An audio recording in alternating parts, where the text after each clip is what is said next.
Urmattуу el jurt, 1-iyun күнү Өзбек Республикасынын премьер-министри Абдулла Ариповдун сок айылынын жашоочулары менен болгон жолугушуудагы айткан сөзүнө мен жооп берүүнү чечтим. Себеби биздин өкмөттүн жооп берүүгө чамасы келбей калган окшойт. Кыргызстанда мамлекеттин, жердин жана бийликтин эси кыргыз эли, а мен ошол элдин мекенчил атуулумун. Коңшу Өзбек Республикасынын өкмөт башчысы Мырза Абдулла Арипов угуп, анан түшүнүп алыңыз. Биринчиден, Чечме айылындагы суу булагы Кыргызстандын аймагында жайгашкандыктан, коңшу мамлекеттин жарандарына макулдашуу аркылуу гана бере алабыз. Экинчиден, сок айылына суу жер жетпегендин себеби ошол аймакта жашаган элдердин өтө тездик менен көбөйүп кеткендигинде. Алар көбөйгөн сайын сууларыбызды, жерлерибизди аларга бере албайбыз. Себеби өзүбүзгө жетишпейт. Ашыкча элиңиз болсо Өзбекстанга көчүрүп кетиңиз.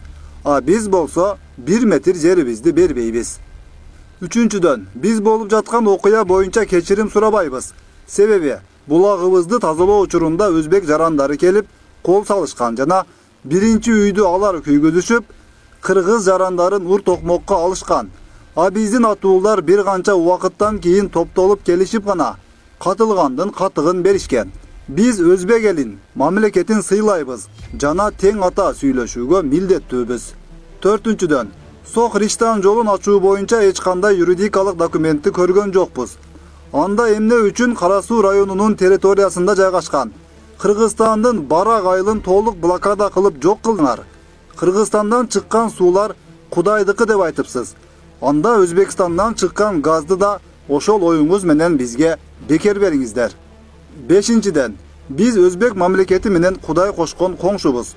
Ошондуктан үстөмдүк кылуу саясаты эки өлкөгө тең абийир жана жакшылык алып келбейт.